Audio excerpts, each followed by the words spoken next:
Hello, everybody. Welcome to the Newsmakers Podcast, a presentation of the Tippecanoe Gazette, your local news source for news about Tipp City, Ohio.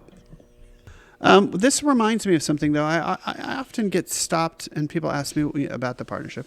Okay. I go, what do you do? And I tell them what they do. And then they want to know how it's organized. So do you have a minute to go through and talk about you versus the board versus your committees, maybe? Absolutely. Do you have time to talk about that for a second? Yeah. And I feel like I live in it so much now that I don't know what people want to know. So you're the executive director. What does that mean?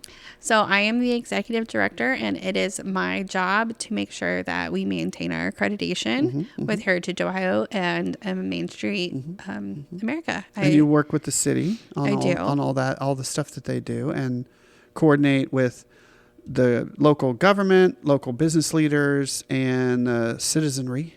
Yeah. Which is a word I never get to say. And your job is to keep the mission going, which is the preservation and the promotion. Yeah. So basically, I am managing all of the different projects and events that we have going on in downtown. Hey, that's you. You're on the website. That makes sense that you would be on the website. Yeah. I think. And then it's got your email and your phone number there if people want to get in touch with you. Absolutely. And that's your offices in the downtown. Yeah. You're on South 3rd? Yeah, 6 South 3rd Street. 6 South 3rd Street. And if people want to get a hold of you because they have questions or they're curious about the partnership, that's probably the easiest way to do it. And then you run all the events and organization, and you manage all the day-to-day stuff. So you work for the board of directors for the partnership, and that's a rotating group of people that are in charge and running the organization. Yeah. Is that a volunteer group of people? Are they volunteers? Yeah. You've got your partnership board, and that changes every year. Yeah. And you've got and they're all volunteers. Yeah. So our board term limits are 2 years. And so, it is constantly changing. We have 2 people coming off of our board this year. We're going to be losing Todd Niswanger and Reed Spencer.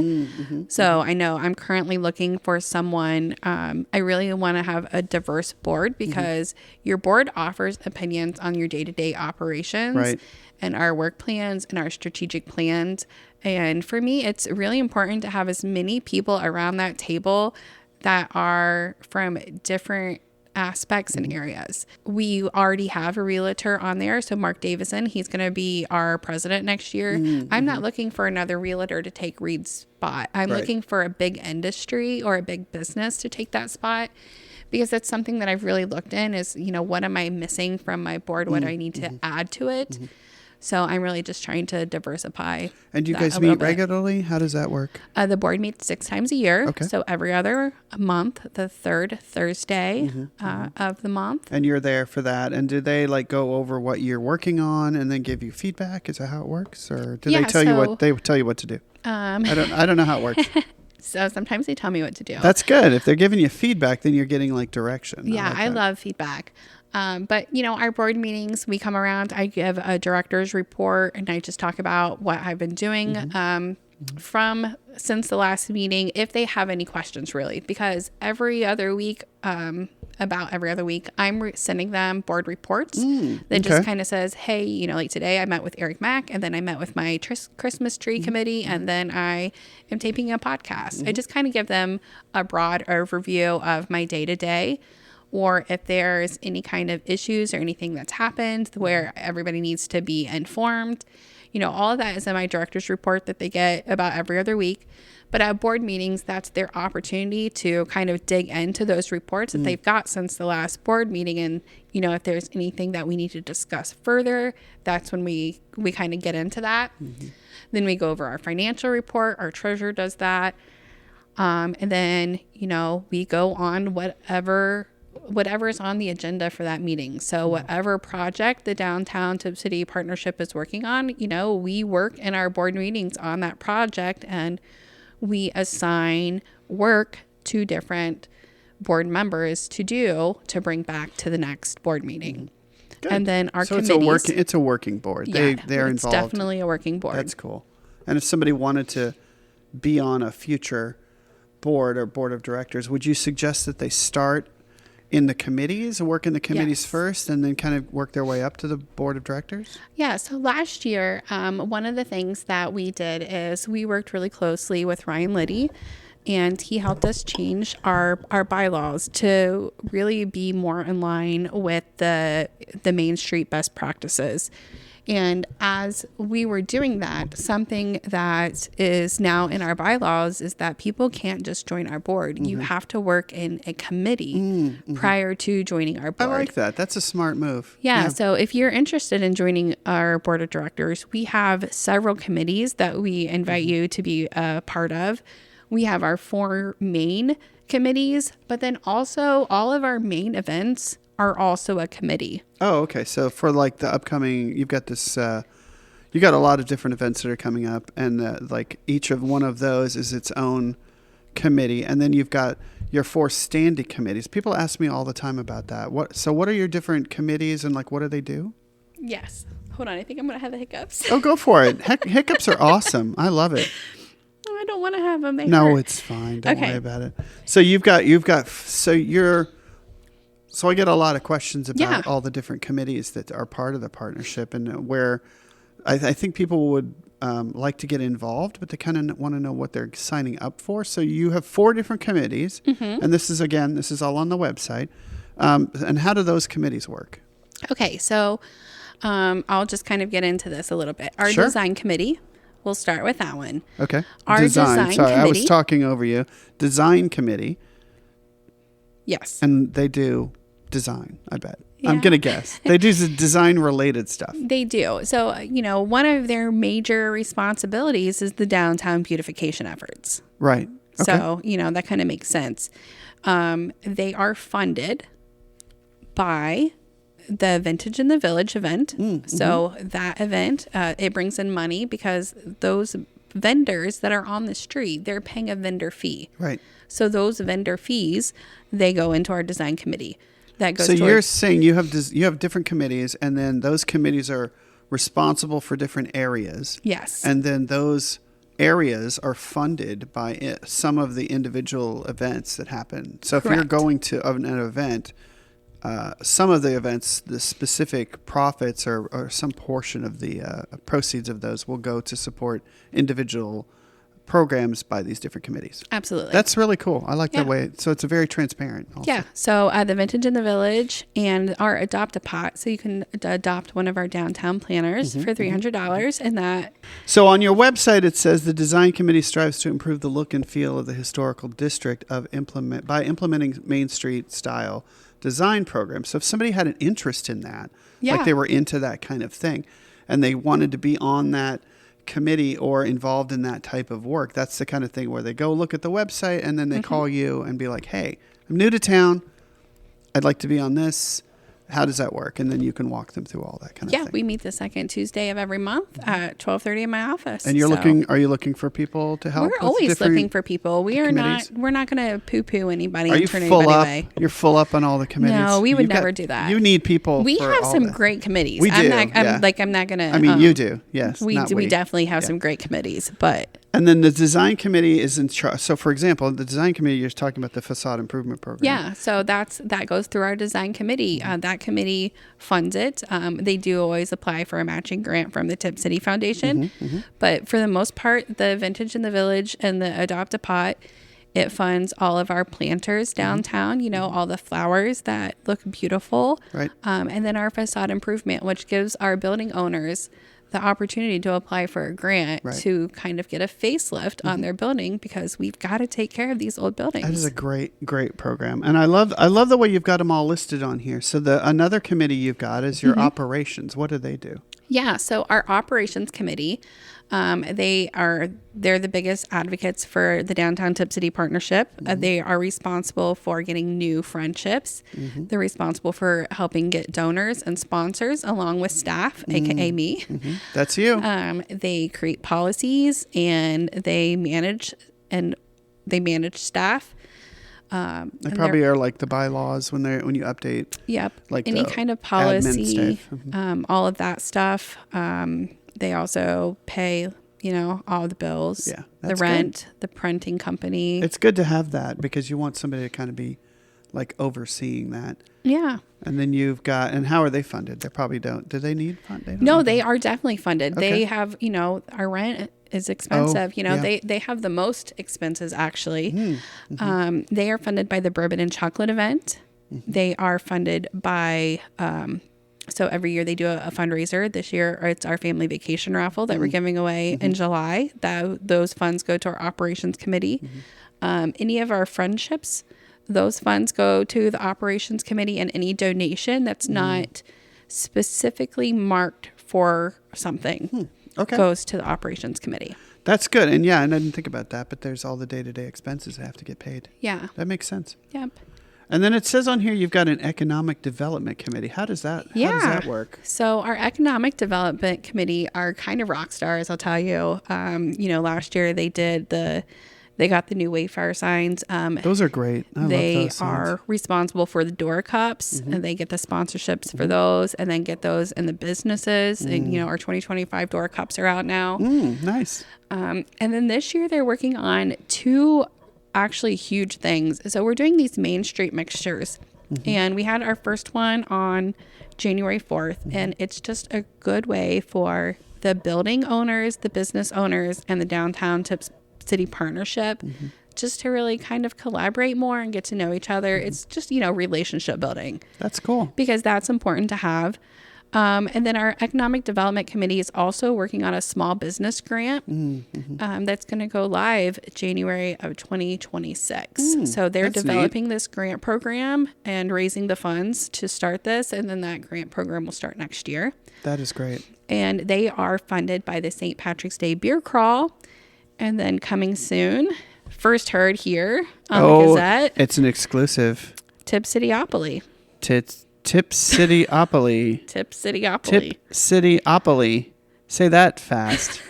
What is Tipp Cityopoly? It might be Tipopoly, Tippecanopoly. Tippecanoe, It is going to be Tipopoly works. Monopoly, but Tipp City style. Tipp City style Monopoly. I like that a lot. So That'll be coming fun. soon. And that's an exclusive heard first here on the Newsmakers podcast. Absolutely. Presented by the Tippecanoe Gazette. I just love throwing that in there. That is so cool. Yeah. And I know there's other economic development groups in the town. Do they work with any of those, like the chamber or the city?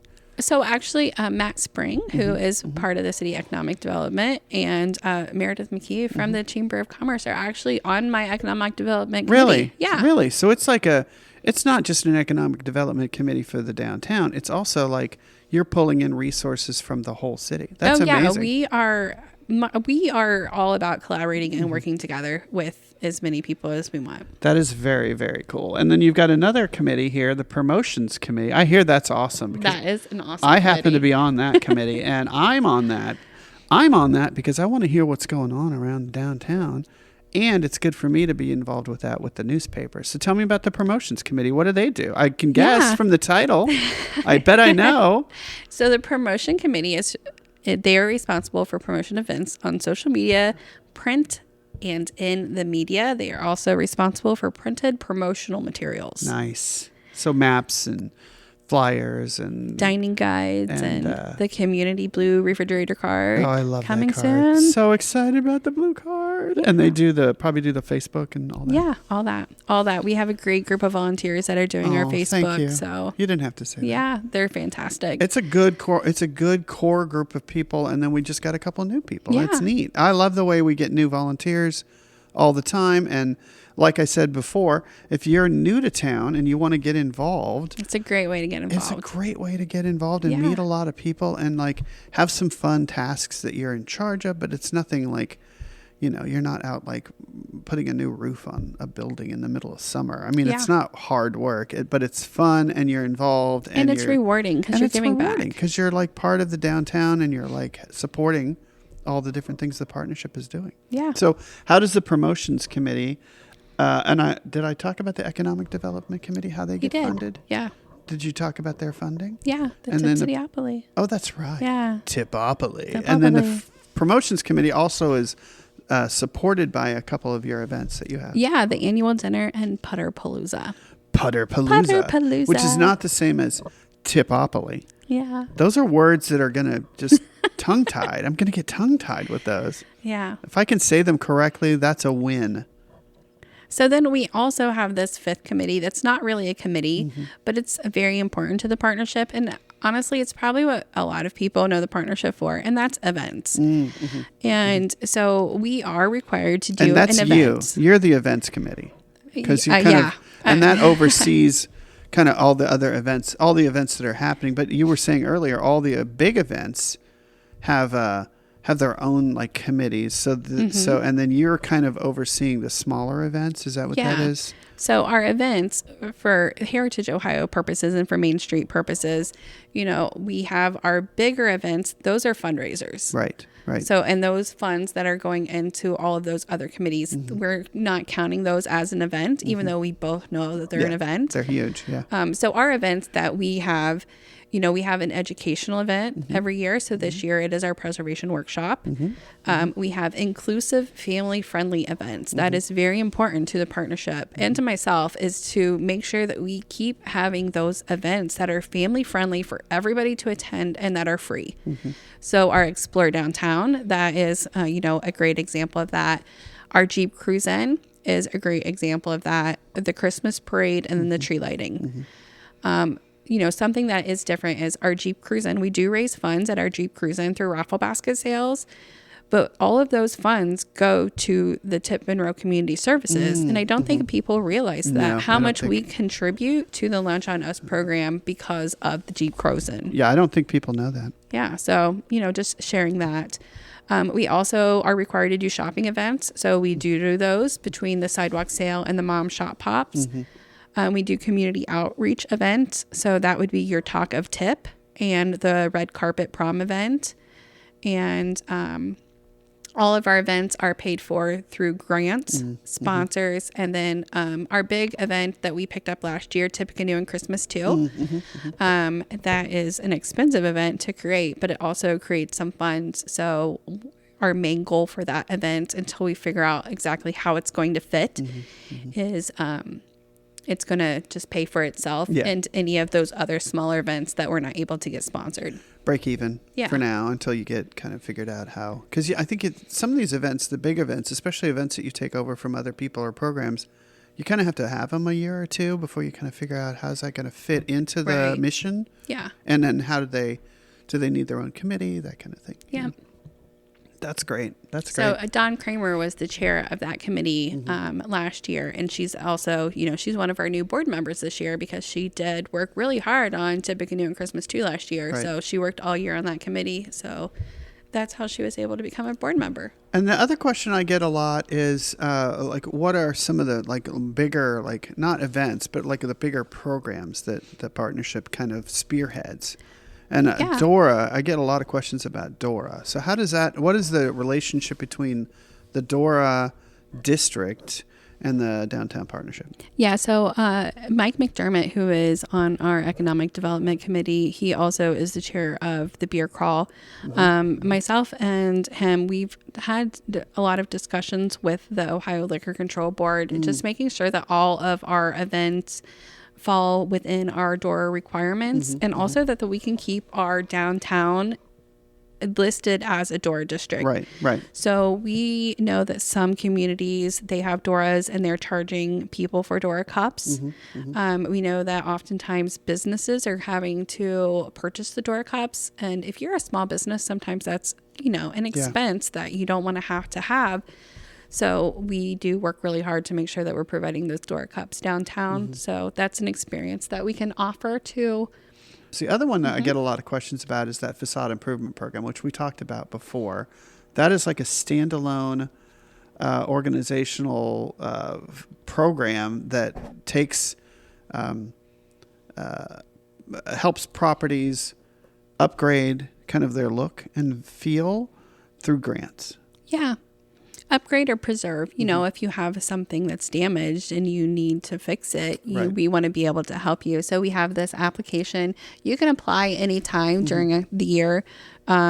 We review our applications. So our cutoff for anything applied from the end of our fall application to the beginning of our spring application period. Our spring application period ends the last day of April. Mm-hmm. So at our May design committee, we pick out we go through those grant applications and we see who gets those. And then we do it again in August. So twice a year. And if people want to have a downtown business and they are thinking about upgrading or doing some improvements or some refreshes on their facade, it'd be great to reach out to you and see if it's a good fit. Yeah, probably. absolutely. How cool. Yeah. Good. And that's a great program also. And that's also, because it's part of the design committee, it's sponsored by some of the events that you have. Yeah. So it's like the money comes in and it goes right back out. Yeah. To support things that we're doing in the downtown. All of the friendship dollars, the membership dollars, the sponsorship dollars, it all goes into community improvement. Yeah. Yeah. And if you want to know where your money goes, it's easy. Just ask and they can tell you exactly where it's going. And tell you where your money's going to, what it's going to be used for, to support either a program or a committee that's doing great work in the community. It's awesome. We are definitely more than just events. That is true. It's good to hear. And I like the preservation stuff. So if people want more information, where would they go to find out about the partnership? Yeah. Our best resource is always going to be our website. We really try hard to keep that updated, and that's downtowntipcity.org. If you want to chat, the best way is my cell phone. Texting is huge, 937-667-0883, or you can reach out to email, and that's tasha@downtowntipcity.org. Hey, this is weird. I noticed there's a web page on your website for this podcast. Yeah. Why? Because What's we up with are that? huge supporters of the Tipp Canoe Gazette. You're they crazy. are our number one resource. They are our exclusive place. If we have news, 100% that I am sending that press release to the Tipp Gazette. Oh, yeah. And I can't say that for every place, but I can say that I send every single press release to the Gazette. So if you want to know. We thank you for that. And I'm excited to see that the podcast is getting promotion. So this is great. Thank you. Well, we thank you supporting us. Well, you've been on half of the episode, so it makes sense to me. But it's still awesome. Thank you for that. And this is great. So if people want more information, to go on the website. It's got all your contact info. And honestly, I mean, sorry, I didn't mean to talk over you. No, I love like it better feedback. when people talk over me. I love feedback. So if you have any kind of feedback, email me, text me. If you're like, Tasha, I think you're doing a really crappy job. I think you need to do this, and this better. Bring it. I can't do better unless I hear it. I get that all the time with the paper, and it's actually really helpful. Yeah. Unless they're just being a jerk about it. And if they are, it'll roll off my back. Yeah, because, I don't particularly care. I'm 44 years old. You know how many insults I've had in my life? Just two, right? Yeah. One or two probably. Couple. Just a couple. But no, I love feedback with the paper, and you want to know what's working, and you also want to know what's not working. Yes. And you can't fix it if you don't know what's broken. Right. So if you have any kind of feedback, please, I welcome it. Just send it in. Yeah. Well, this is awesome, and thank you. I know a lot of times I do get questions about the partnership and how it works. So this is great to have like an overall discussion on the website and then how the individual parts of the partnership work. It's great. Yeah. Well, I am always happy to answer any questions. Awesome. Well, reach out to Tasha Weaver at the Downtown Tipp City Partnership, or use her website and click on the links there to find out more about what's going on. If you want to sign up, become part of the partnership and become a friend, you can support it financially. If you want to be on any of the committees or someday maybe even make it onto the board of directors, just reach out to Tasha. She can help you get all that figured out. And then thank you again for supporting the partnership by attending all the events. It's great. Yeah. You guys there, everybody's doing great. I'm excited. Well, you know what? I think that we're all just doing so great because of the support we're getting from the Tipp Canoe Gazette and the Newsmaker podcast. Oh, I love that. Thank you. That's because nice you of you are to say. spreading the word. We're to trying. everybody. We're trying to get the word out. We have tens of downloads. I'm excited about it. Yes, and I have a face for podcasting, so it's working out great. It's exciting. Well, thank you for coming on. Yeah, anytime. I mean, really, I could talk about downtown stuff every day. It is fun, and it's a good group of people, and it's a good mission, to keep it there for another 50 years. So once it's gone, it's gone. Yeah, that's the other thing is once it's gone, you can't bring it back. Yeah, it's not. It's easy to build from the scratch out in the middle of somewhere, but it's hard to build from scratch in the middle of nowhere and make it feel like a downtown, like a homey kind of. I go to the Green to go to the shops and stuff like that, and it's designed to look like our downtown, essentially. Right. It's designed to look like a cute little old-timey downtown. It still feels like a mall. It does. You just can't fake that. Yeah. You really can't. Well, thank you so much for joining us. And Thanks for coming having us. on. I'm excited for you to come on. Yeah. Every time you're coming on, I get excited. I'm like, yes, I know what I'm going to talk about. This is going to be great. and it's great. Yeah, love it. Thank you for coming on. And thank you, everybody, for listening to the Newsmakers Podcast, sponsored by the Tippecanoe Gazette, your local news source. Yes. I just love saying that. That's so cool. Because you are. I am, but it's nice. Thank you. And thanks for listening, and we will talk soon.